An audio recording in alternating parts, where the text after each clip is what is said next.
아, 그럭저럭 벌써 9월 달도 다 지나가고 있습니다. 8월 달도 지나고 있습니다.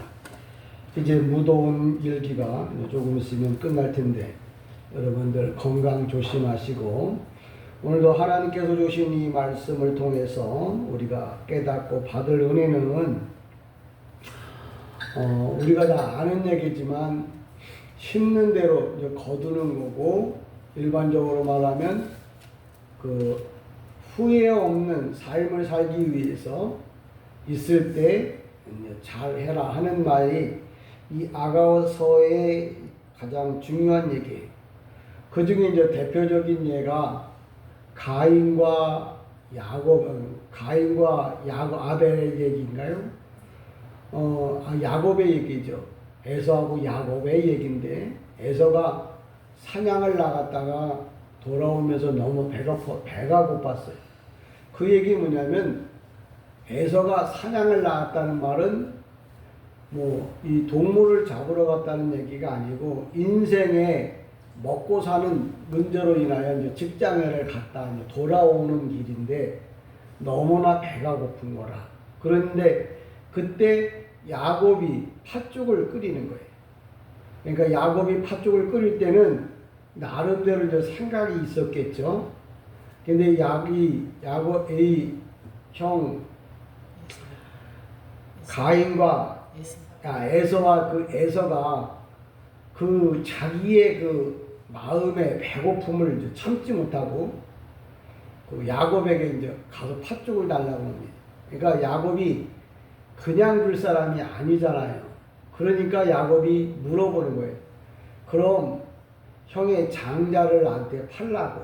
이 장자라는 게 눈에 당장은 보이지 않는 거거든요. 그러니까 그 장자권을 팔라고 그러니까 에서가 생각하기에, 야, 내가 지금 당장 굶어 죽으면 이 장자권이 무슨 소용이 있겠냐.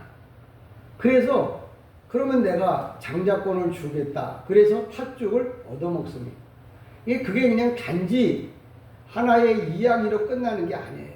거기에는 어마어마한 하나님의 뜻이 있는데 이 직장 문제로 인해서, 먹고 사는 문제로 인해서 예수 믿는 일을 포기하면 그 장자권이라는 게 그 유산을 말하는 게 아니라 영적인 복을 받을 자격을 말하는 거예요. 그러니까 에서는 결국은 그 동생에게 장자권을 물려줬어. 세상에서는 장자권을 물려줬지만 영적으로는 뭐예요? 하나님 나라에 들어갈 수가 없어. 그러니까 이 세상의 그 말씀의 포인트는 뭐냐면, 먹고 사는 문제 때문에 천국 가는 일을 잃어버리지 말라고 하는 얘기예요. 사람들은 그냥 배고프니까 먹고 사는 그 배를 채우기 위한 얘기가 아니에요. 예수를 믿는 것 때문에, 세상 것 때문에 천국 가는 일을 포기하지 말아요. 장자가 얼마나 중요한 건데 장자를 아무리 강조해도 의미가 없어요. 성경은 천국에 들어가려면 믿음을 잃어버리지 말아야 해요. 근데 아이는 그거를 가볍게 생각해요. 지금까지도 뭐예요? 앞으로도 내내 먹고 사는 문제 때문에 천국 못 간 사람, 그러면 가인. 그렇게 돼요. 오늘도 이 아가서의 이야기가 바로 그거예요. 하나님을 사랑하고 하나님을 의지해야 되는데 내 생각대로 내 마음대로 살면 안 된다. 제가 어떤 책에 보니까 이런 그림이 있더라고요. 이제 저도 몇 번 얘기한 것 같은데, 후회라고 하는 이 동상에 앞에 그 이름이 붙어 있는 게 후회야. 근데 그 동상의 모양이 어떻게 생겼냐면, 앞에는 머리가 많아. 머리숱이. 근데 요 머리를 딱 넘어서면 여기서부터는 다 뭐야? 민머리야. 이게 뭐냐면, 잡을 때 앞에서 잡아야지. 지난 다음에 잡으려고 그러니까 뭐예요? 민둥머리라. 잡을 게 없는 거예요. 그게 바로 뭐냐면 후회라고 하는 동상 앞에 이름으로 붙어진 거예요. 우리가 지금 있을 때 잘해. 후회하지 말고 그런 말이 있잖아. 신앙도 마찬가지. 지금 내가 건강하고 움직일 때 믿음을 굳건히 붙잡아야지. 만약에 그게 시간이 좀 지나서 내가 요양원이나 아니면 꼼짝도 못할 상황이 되면 믿음을 지킬 수가 없는 거예요. 지금 힘들어도 뭐예요? 앞에 있을 때 왜 잡을 만한 머리가 많잖아. 그러니까 그때 잡을 기회가 많잖아. 그 지금이라도 뭐예요? 그 머리를 잡아. 그 에서가 당장 배고프다고 하나님 나라 가는 일을 뭐예요? 팥죽 한 그릇에 팔았어. 팥죽이란 말이 그냥 우리가 생각하는 데로다가 보통 옛날 그 귀신들이 들어올 때 뭐예요? 빨간 팥죽을 이렇게 뿌려서 귀신을 못 오게 했잖아. 그 뭐냐면 예수의 피예요. 예수 피. 그거를 뭐예요? 그걸 그냥 먹어 치우는 거지. 장자권을. 하나님의 약속을 뭐예요? 그냥 먹는 문제로 그냥 다 끝내버려요. 성경에 써놓은 그 내용들은 그냥 있는 게 아니고 나보고 뭐예요? 에서처럼 먹고 사는 문제 때문에 장자권, 약속의 말씀을 뭐예요? 팔지 말라. 우리 진솔교회 성도들은 그럴 일이 없으리라 확실히 믿습니다. 오늘 본문에 있는 말씀대로 우리가 14절에 보면 이렇게 말합니다. 손은 황옥을 물린 황금 노리개 같고, 그러니까 이 말은 뭐냐면 그분의 손은 이 원문에 보면 쌍수로 돼 있어요. 쌍수라는 게 뭐냐면 복수를 말하는 건데 복수하고 쌍수는 달라요. 근데 손이 두 개잖아요. 그러니까 하나, 둘. 이게 복수라고 생각하는데 성경에서 말하는 이 손은 복수가 아니고 뭐냐면 헬라어로 말하면 히브리어로 말하면 겔렐라 자하부, 금이에요. 금으로 만든 손이라고 말하는데 이 말은 우리말로 만약에 번역한다 그러면 금가락지야. 여러분이 금가락지를 낀다고 하는 말은 결혼할 때 이제 금가락지, 그것도 모자라서 쌍가락지를 끼우잖아요. 이건 약속을 말하는 거잖아요. 주님의 손은 약속을 말하는 거예요. 오늘 성경에 그냥 손은 황금을 물린 황금 노리개 같고, 이 말은 금을 말하는 게 아니고 주님의 손은, 주님의 약속은 변하지 않는다는 거예요. 그러니까 천국이 있냐 없냐? 있지. 왜? 성경에 손에 금가락지를 끼워줬다는 말은 영원히 변하지 않는다는 말을 상징하는 거예요. 주님은 우리를 영원토록 우리가 지은 한 약속은 뭐예요? 꼭 지키시는 분이라고 하는 말을 이 아가서에서는 은유법으로 손은 황금을 물린 황금 노리개. 황금 노리개라는 말은 이 뜨개질하는 그런 노리개가 아니고 원문에는 금가락지로 나와요. 원래 이 금가락지라는 게 동그랗잖아요. 영원히 변치 않는, 우리가 일반적으로 팔자 그러면 이게 끝이 나타나지 않는 게 있죠. 끝이 없는 걸 계속 팔자라고 그러잖아요. 야, 너 이 팔자가 그래 라는 말은, 이 팔자라는 숫자 개념이 뭐냐면 끝이 없어. 시작도 없고 끝도 없는 게 이 팔자예요. 그러니까 태어날 때 팔자가 있다고 하는 말은 이게 끝이 없어지는 거예요. 원래 이 금반지도 그런 겁니다. 한 번 끼면 영원히 변하지 않는 그런 것을 말해요. 그러니까 주님은 한 번 우리에게 한 약속은 뭐예요? 절대 변하지 않는 분이라는 말을 이야기를 합니다. 그러면서 그분은 그래서 우리에게 무엇을 이야기를 하느냐면 예수를 사랑하고 예수를 자랑하고 예수를 바라보라고 하는 그런 설명이에요. 그러니까 우리가 교회에 와서 듣고 보고 배울 게 뭐냐? 예수님이 어떤 분이고 그 예수님이 어떤 분인가를 내가 나가서 뭐예요? 세상에 나가서 전하라고 하는 걸 배워요. 그러면 나는 언제 잘 먹고 잘 살게 될까? 주님이 원하는 일을 하면은 하나님은 뭐예요? 우리가 구한 것보다 더 많이 복을 부어주심을 이야기합니다. 그러니까 저와 여러분이 술라미가 솔로몬을 사랑한 것처럼 또 성도가 예수님을 사랑한 것처럼 똑같이 하라는 거예요. 술라미가 솔로몬을 사랑한 것처럼 성도는 예수님을 사랑하는 것을 뭐예요? 술라미처럼 하라는 거예요. 근데 우리가 뭘 보고 그렇게 하느냐면 예수님의 그 이 사랑은 변함이 없기 때문에 그 손을 우리가 이제 보라고 하는 얘기를 하는 거예요. 그러니까 우리가 어렸을 때 손에 관한 이야기가 많이 나오는데 의사들이 그리고 어머니가 제일 먼저 아이를 낳으면 손가락이 10개인지 발가락이 10개인지를 확인합니다. 근데 예수님의 손들 그럴 때는 하나, 둘, 아니면 나눠지면 10개의 손가락이 이렇게 나타나잖아요. 이 10개의 손가락이 우리들이 사람이 말하는 그 10개의 손가락이 아니고 그 손을 통해서 하나님은 천지 만물을 만드셨어요. 창조주라고 하는 말을 표현할 때 손들 또는 10손가락들 이렇게 표현을 해요. 그러니까 내가 믿는 예수님은 어떤 분이냐?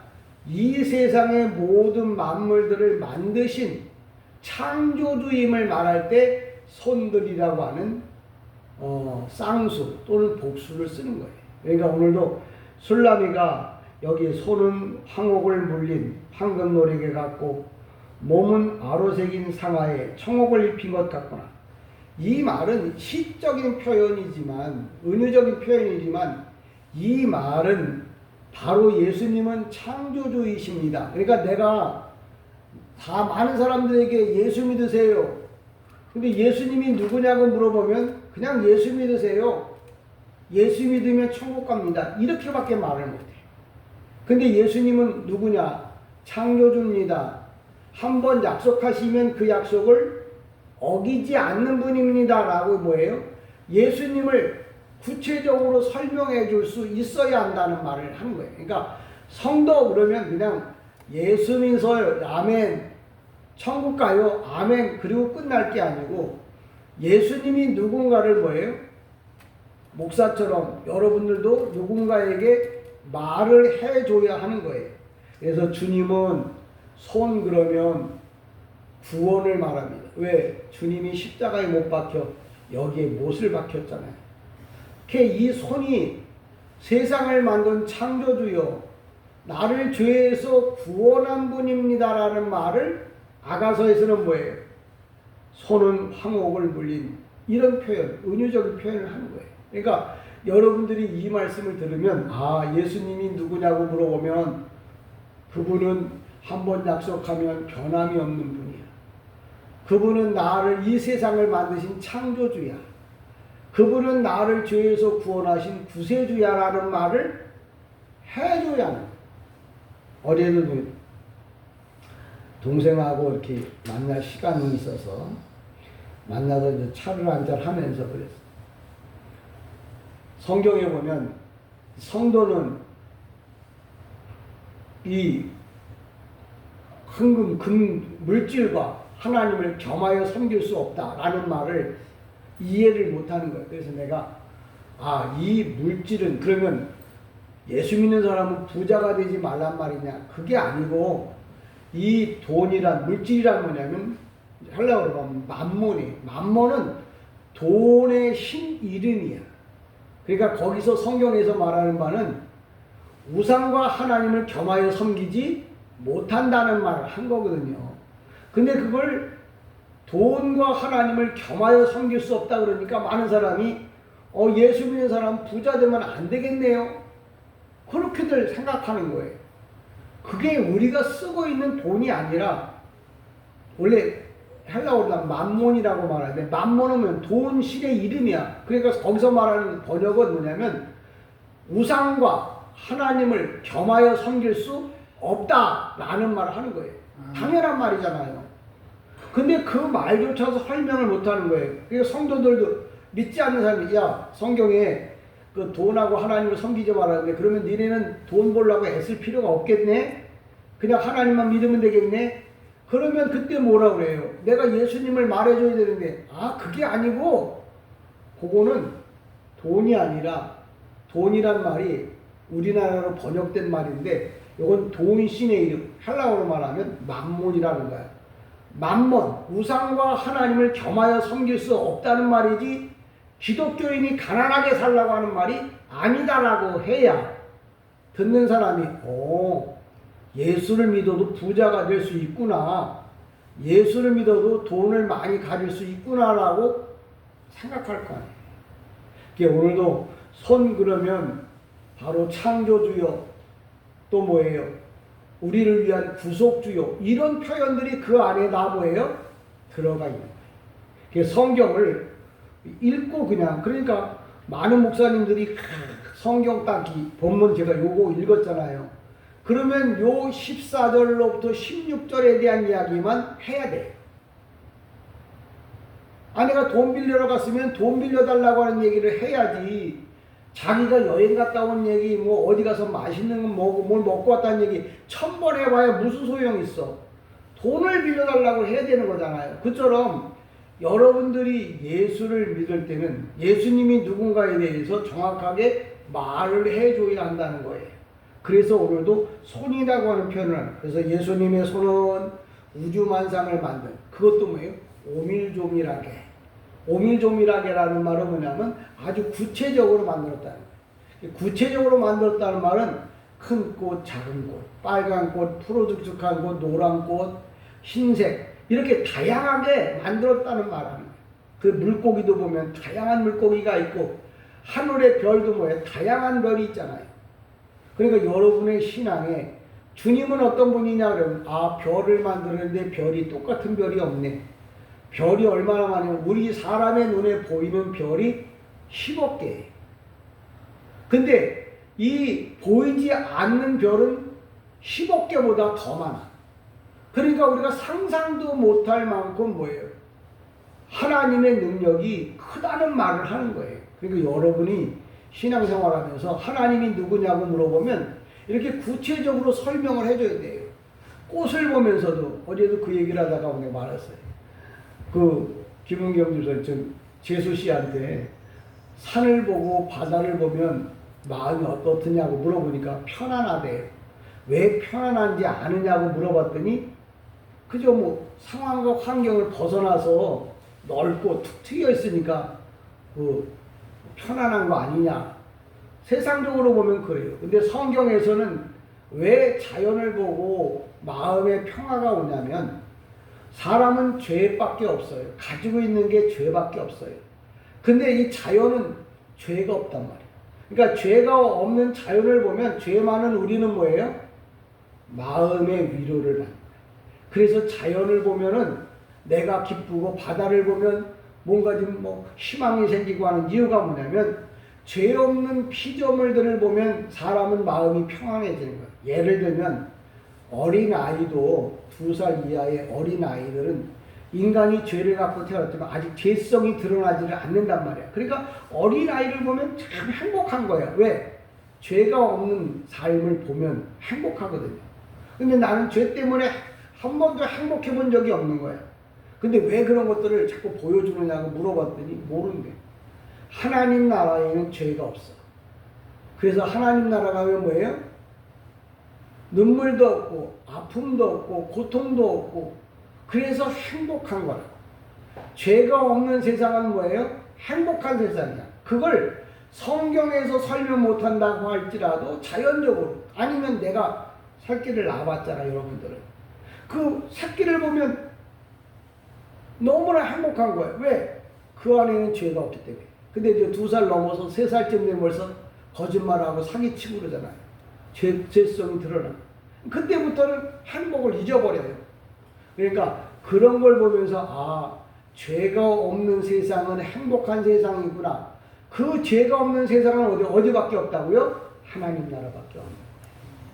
그래서 우리는 행복한 삶을 살려면 천국 가야 한다고 하는 말은 죄가 없는 세상에 가면 행복하다는 거예요. 근데 그걸 그냥 무작정 말로만 해갖고는 모르니까 자연적 계시를 통해서 네가 자연을 보면은 행복해야 하지 않느냐. 그 이유는 자연히 죄가 없기 때문에 그걸 보고 행복해해. 그러면 하나님 나라는 뭐예요? 죄가 없는 나라잖아요. 그러니까 나는 그곳에 가면 뭐예요? 행복한 거예요.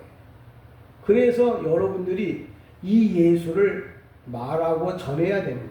그러면서 뭐라고 하면 몸은 아로새긴 상아에 청옥을 입힌 듯하구나. 이거 뭐냐면 코끼리의 상아를 말하는 거거든요. 근데 예전에는 이 코끼리의 상아가 최고로 비쌌어요.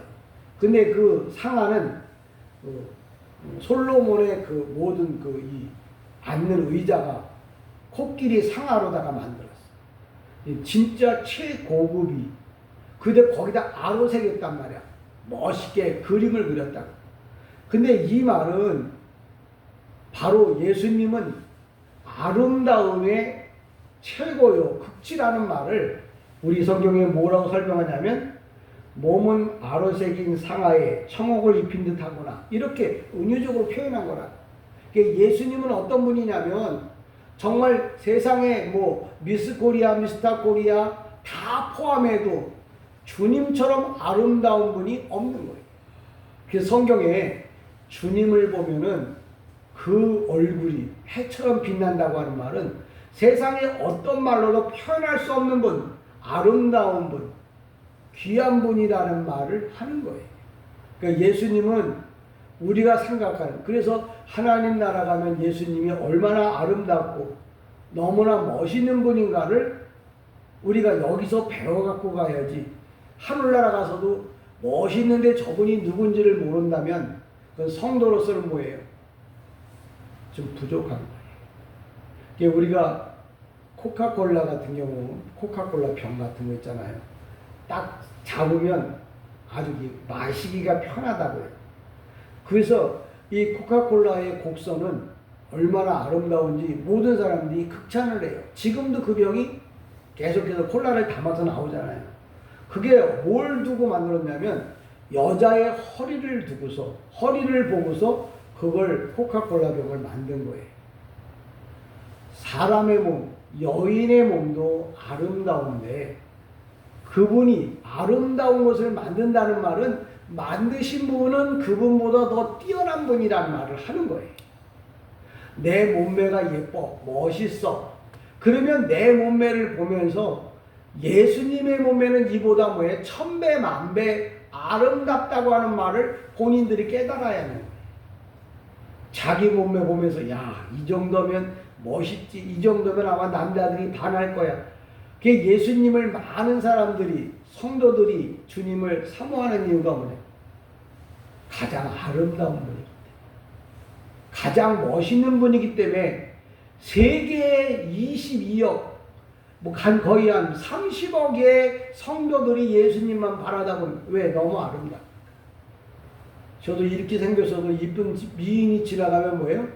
나도 모르게 나만 그런 줄 알았더니 웬만한 남자는 다 쳐다보더라고요. 근데 그 사람보다 더, 그런 사람들보다 수천 수만 배 아름다운 주님을 우리가 왜 안 바라다 보겠냐. 오늘 본문이 바로 뭐냐면 이 몸은 그럴 때 여기는 뭐냐면 허리 부분을 이렇게 표현하는 거예요.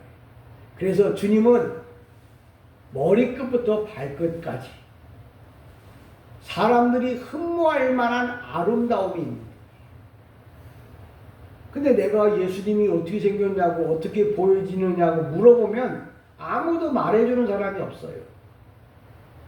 주님이 어떤 분이냐고, 화가가 그린 그림도 예수님의 12 제자 가운데 주님의 모습이 있잖아요. 근데 보면 12 제자보다 훨씬 더 아름답게 그림이 그려져 있어요. 왜? 주인공이니까 그렇겠죠. 근데 사람이 그리는 표현보다 더 위대하고 아름다움이 바로 뭐냐면 예수님이시. 그래서 여러분이 예수를 누구라고 묻느냐 묻고들랑 그분에 대해서 구체적으로 말해주고 그분에 대한 것을 표현하는 사람이 예수 잘 믿는 사람. 그러니까 여러분들이 성경만 보고 그냥 이야기할 것이 아니라 또 이분의 손은 어떤 손이냐. 요한계시록이 뭐냐면 소아시아 7교회를 이야기하는데 하나님의 이 종들을 붙잡은 손이에요. 이 얘기 뭐냐면 예수님의 손은 어떤 손이냐? 예수 믿는 사람들을 붙잡고 계시는 손이라고 하는 말. 그러니까 예수님이 누구냐면 나를 붙잡고 지키고 인도하고 보호하고, 예수님의 몸은 아름답기에 천하의 최고고, 그분의 능력은 뭐예요? 천지 만물을 만드신 그런 전능하신 분이라고 하는 말. 성경에 보면 예수님이 바다 위를 걸어가신다고 하는 말은 무슨 매직, 마술을 하는 게 아니라 예수님의 능력은 뭐예요? 자연 만물을 다스리는 분이라는 말을 그렇게 표현하는 거예요.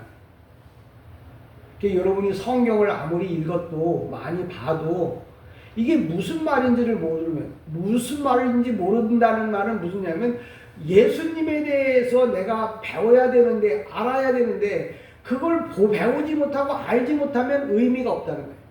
예수님이 바다 위를 걸어, 야, 능력이 대단한 정도가 아니고 모든 피조물들을 다스리는 능력을 갖고 계신 분이 바로 누구예요? 예수님이에요. 그래서 우리는 예수를 뭐예요? 믿자고 하는 거고 믿는 거예요. 그러니까 여러분이 이분을 날마다 마음속에 그리면서 살아가기를 주님의 이름으로 축복합니다. 15절에 보면 이렇게 말합니다. 다리는 순금받침에 세운 화반석 기둥 같고, 생김새는 레바논 같으며 백양목처럼 보기 좋고. 자, 제가 이렇게 읽었어요. 여러분도 아마 한글을 아니까 다 읽을 거예요. 근데 이게 무슨 말이냐고 물어보면 여러분이 대답하기가 좀 어려울 것 같으니까 제가 설명을 할게요. 정금 받침 위에 세운 대리석 기둥이란 말은 뭐냐면, 정금이라는 건 천년만년 가도 변하지 않아요. 그러니까 주님은 한번 말씀하신 약속은 절대 뭐예요? 바꾸지 않는 분이라는 말을 정금 받침이다. 쉽게 말하면 우리가 집을 지을 때 반석 위에다 집을 지으면 그 집은 어떤 비바람이 몰아쳐도 무너지지 않아요. 근데 모래 위에 지은 집은 뭐예요? 비바람이 불면 무너진단 말이에요. 근데 이걸 더 최고로 귀하고 아름답게 표현해서 정금 그 바탕 위에다가 기둥을 세운다는 말은 영원히 변하지 않는, 영원히 뭐예요? 무너지지 않는 그런 분이라는 말을 예수님을 말할 때 15절에 다리는 순금이에요. 이 다리가 말하는, 내가 말하는 이 다리가 아니고 예수님은 뭐예요? 늘 변함이 없는 그런 분이라는 말을 합니다. 뿐만 아니라 뭐라고 말하자면 생김새는 레바논 같으며, 이 레바논이라고 하는 말은 지금 이스라엘에 있는 헬몬산을 말해요. 지금 성경에 보면 헬몬산이 바로 레바논이라고 하는 말이에요. 그 레바논의 높이가 3,000m가 넘어요. 그래서 거기에는 뭐냐면 만년설이 있어. 항상 눈이 내려서 녹아서 이렇게 굳어있더라고요. 그 물이 이제 흘러서 갈릴리 바다로, 그래서 사해 바다로 흘러내려가는 거예요. 그러니까 만년설의 눈이 녹아서 그걸 타고 내려올 때 모든 그 주위에 있는 모든 생물들이나 모든 식물들이 뭐예요? 최고로. 그래서 갈릴리 바다에는 고기가 몇 종류가 살았냐면 153종류가 살았어. 왜 그러냐면 먹잇감이, 플랑크톤이 풍부하단 말이에요. 왜? 몇천 년씩 뭐예요? 그 눈이 녹은 거기에서 흘러내려온 물이니까 플랑크톤이 당연히 좋을 수밖에. 그러니까 먹을 게 많으니까 뭐예요? 고기들이 좋은 게 많은 거예요. 그래서 거기에 그 당시 120만 명이 갈릴리 바다 근처에서 모여 살았어. 이 얘기 뭐냐면 말씀이 좋고 삶의 의미가 있으면 사람은 뭐예요? 모이게 돼 있다. 오늘도 여기서 산 중에 산, 나무 중에 나무, 이 말은 뭐냐면 바로 예수를 가리켜서 산 그러면 레바논 그러면, 레바논은 바로 뭐냐? 예수님이 표현한 거예요. 모든 산 중에 최고의 산이 바로 뭐예요? 레바논이에요. 그 레바논에 자라는 나무 중에 가장 좋은 나무가 뭐냐면 백향목이야. 이 백향목은 어디에 쓰는 나무냐면 하나님의 성전을 건축할 때 쓰는 나무. 우리가 경복궁을 지을 때라든지 왕전을 옛날에 그 임금님이 사는 그 건물들을 만들 때는 이 아무 나무나 쓰는 게 아니에요. 거기에 맞는 나무, 소나무, 그 나무를 갖다 왕정전을 건축하는 거예요. 그처럼 예수님이 백향목 같다 하는 말은 나무 중에 나무예요. 또 이 나무를 다른 말로 말하면 성도예요. 성도는 하나님의 교회의 백향목이 되어야 되는 거예요. 성전을 건축하는데 필요한 사람이 되어야 한다는 말을 레바논이에요. 예수님은 바로 뭐냐면 하나님 나라 건설하는데 죄인을 구속하기 위해서 성전을 건축하는데 주님 자신이 뭐예요? 성전이잖아요. 그러한 것의 최고의 바로 분이 예수님이라는 말을 하는 겁니다.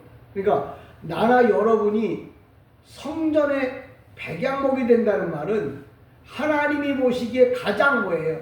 합당한 성도, 합당한 사람이 되라고 할 때 예수님은 백향목이에요. 레바논이요. 이 레바논이라고 하는 말을 다른 말로 말하면 원래 신산이라고 표현하기도 하고 또는 선택된 땅이라고도 말해요. 그러니까 레바논 그러면 뭐예요? 바로 예수 그리스도 그분을 말하고 그분은 뭐예요? 모든 게 예수의 보혈로 깨끗해진답니다. 그래서 레바논 그러면 신산 또는 다른 말로 말하면 선택된 자. 예수님은 우리를 구원하기 위해서 하나님께로부터 선택받은 자예요. 그 얘기는 그럼 우리가 그럼 예수님이냐? 우리도 예수님처럼 하나님 앞에 선택받은 사람이 되라고. 내가 죄가 많아. 근데 예수 피로 나도 뭐예요? 깨끗한 산이 되라고. 깨끗한 삶을 살라고. 하나님 보시기에 합당한 삶을 살라고 하는 말을 표현할 때 레바논이요. 백향목이라고 하는 말을 쓰는 거예요. 성경에 기록되어진 이야기가 그냥 우리에게 주어지는 것이 아니라 이 말은 우리에게 무엇을 말해요? 예수님이 누구냐? 이렇게 묻고들라. 그분은 바로 뭐예요? 깨끗한 피를 갖고 있는, 깨끗한 피란 말은 원죄가 없는 그런 분이라는 거죠. 그러니까 그분의 피를 우리가 물려받아야, 그분의 피로 우리를 씻어야 모든 문제가 해결된다는 거. 그래서 항상 저와 여러분은 성전을 건축하기에 합당한 나무, 백향목이죠. 이 말은 뭐냐면 구원받은 성도들을 말해요. 그러니까 여러분이 오늘도 하나님 전에 와서 하나님 나라를 건축하는 거예요. 뭐 그날이 그날 같은데 내가 하나님의 말씀을 하나 둘씩 배워간다면 그건 하나님의 전을 뭐예요? 건축하는 거예요. 하나님을 기쁘시게 하는 거예요. 근데 어떤 분이 그 책에 보니까 그런 얘기 있다.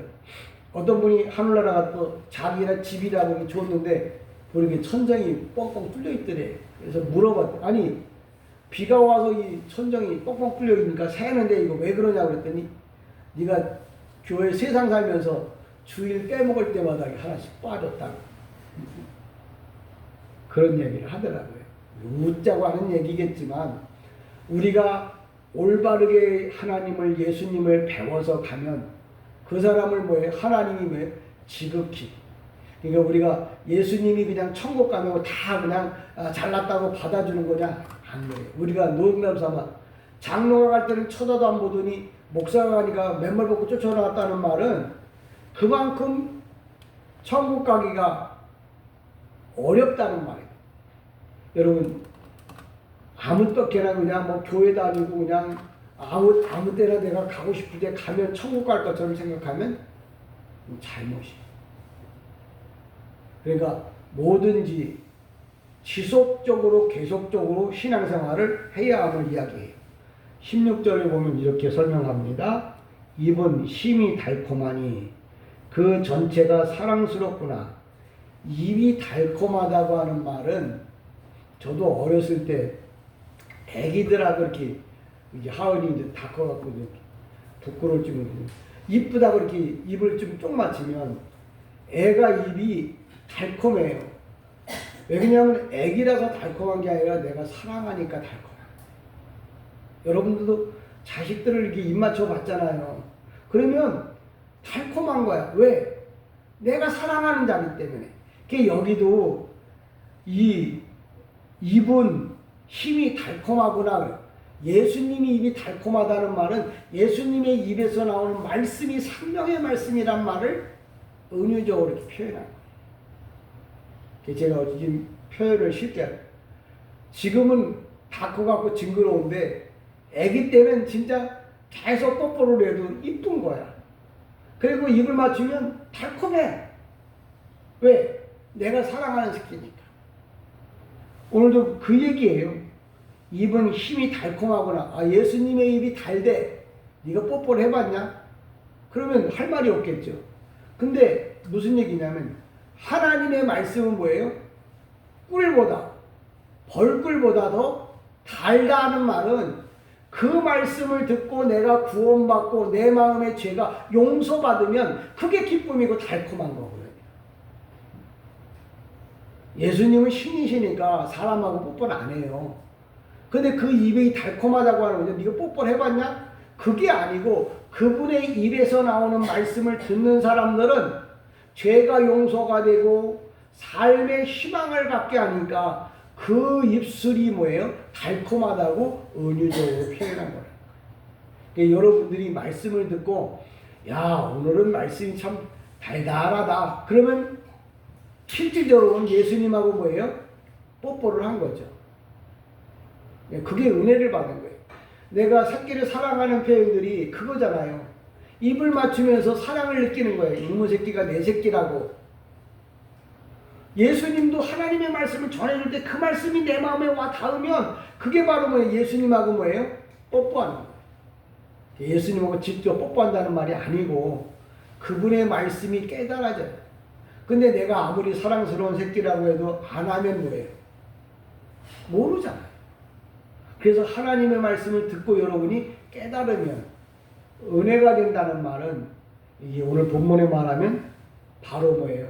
예수님과 향긋한. 왜 이런 표현을 하냐면 술라미도 여자고 솔로몬은 남자잖아요. 남녀가 사랑을 할 때, 키스를 할 때 달콤함이 느껴진다는 말은 사랑한다는 말이잖아요. 그게 솔로몬과 술라미에 대한 얘기가 아니고 예수님의 말씀은 뭐예요?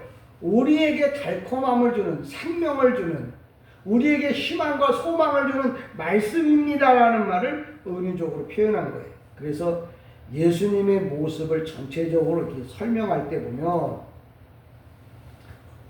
아, 이게 그냥 문학적 작품으로 쓴 게 아니고 이게 영적으로 주님이 어떤 분이라는 걸 알려주는 거예요.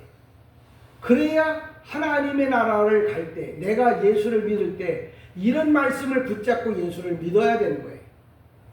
이런 말씀을 세상적인 얘기로도 아무리 해도 하나님과 나는 아무 관계가 없는 거예요. 저 여러분이 오늘도 입은 달콤하니 그 전체가 사랑스럽구나. 이 말은 주님의 말씀을 들으니까 기뻐. 근데 이 말을 내가 일주일에 한 번 듣는데도 기쁘다면 천국 가면 자고 나면 주님의 말씀을 들어야 돼. 자고 나면 주님의 말씀을 들어야 돼. 근데 100년만 듣고 끝나는 게 아니라 영원히 죽지 않고 그 말씀을 들어. 그러니까 천국 가면 뭐예요? 영원토록 행복하다는 말을 그래서 하는 거예요. 이게 사람이 아무리 그 최고의 셰프가 음식을 만들어줘도 맛을 모르는 사람은 뭐예요? 뭐 배만 채우면 되지. 짜장면이 어때? 요새 최고의 셰프들이 만든 음식이 그게 무슨 상관이 있어? 배만 부르기를 원하는 사람하고 음식에 대한 맛, 또 음식을 만든 그분에 대한 정성, 사랑 이런 걸 느끼면 뭐예요? 똑같이 밥을 먹어도 행복한 거예요. 어떤 분이 그러더라고요. 막 차려 먹으면 그냥 식당밥이래요. 근데 그 음식을 잘 이게 예쁘게 데코레이션을 해서 먹으면 레스토랑 밥이 됐네요. 똑같은 예배를 드려도 알고 드리는 예배는 레스토랑의 음식이 될 거고 막 주워 먹는 얘기는 음식은 뭐예요? 주방 식당에서 먹는 음식. 식당이나 레스토랑이나 뭐가 다르겠어요? 영어하고 한글인가요? 음식의 맛과 정성과 가치가 다른 거예요. 한 번의 예배를 드려도 가치 있는 예배를 드리라고 하는 말은 아, 내가 믿는 예수님은 이런 분이라는 걸 알고 고백하는 거하고 모르고 고백하는 건 뭐예요? 하늘과 땅의 차이라는 거죠. 저는 여러분이 이 땅에 사는 동안에 정말 예수님에 대해서 많이 알고 또 많이 안 만큼 여러분이 예수를 전해야 돼요. 나도 어제 동생 이 내외하고 같이 음식을 먹으면서 필요할 때마다 너 이런 거 아니? 너 이렇게 예수를 막 알아야 된다? 이렇게 예수를 믿어야 된다? 라고 뭐예요? 이야기해줘. 내가 걔를 다른 교 나가니까 설명할 수는 없지만 만날 때마다 그런다. 여러분들도 때와 시간이 정해져 있지 않아요. 근데 순간적으로 만들어서 뭐예요? 전해줘야 하는 거예요. 그러면 예수님을 사랑하는 행위가 드러나요. 그러니까 여러분들이 아이씨 우리 목사님 이거 어려워 원문만 해가지고 참 알아듣기 힘들다고 해도 내 동생이 큰 교회 나가거든요. 근데 그 교회에서도 못 들었대요. 근데 형 얘기 들으니까 진짜 하나님의 말씀이라고 느껴지네요. 그러더라. 오늘도 저와 여러분이 오늘도 아가서 5장 14절로 16절의 말씀 정리하면 이런 거예요. 우리가 예수를 바로 알고 그 바로 안 예수를 전해주라고 오늘도 아가서를 쓴 거예요. 근데 뭐라고요? 내가 있을 때 잘해야지. 그러면 나중에 뭐예요? 후회한다고 했어요. 그 얘기 뭐냐면 내가 살면서 내 환경과 형편에 맞게 예수를 전하라는 거예요. 지금은 그게 별것 아닌 것 같지만 크게 모이면 또 여러분이 하나님 나라 가면은 이렇게 말할 거예요. 착하고 충성된 종아. 네가 적은 일에 충성했다. 그러니까 내 하나님 나라의 잔치에 참여한다. 이 말은 뭐냐면 우리가 매일 밥을 먹어요. 근데 생일은 뭐예요? 특별하게 밥을 차려 음식을 차려 먹잖아요. 하나님 나라에도 마찬가지예요. 일상적인 생활이 있지만 특별한 연회가 있다고요. 그럴 때 너를 되려 초청해 주겠다는 거예요. 그러니까 하나님 나라에 갔다고 해서 예수 믿었다고 해서 다 똑같은 건 아니라는 거예요. 밥을 먹어서 배부르게 그냥 주방에서 먹는 밥하고 레스토랑에서 먹는 밥하고는 다르잖아요. 하나님 나라에 갔을 때 여러분이 다 정말 인정받는 성도, 인정받는 하나님의 자녀가 되기를 주님의 이름으로 간절히 축복합니다.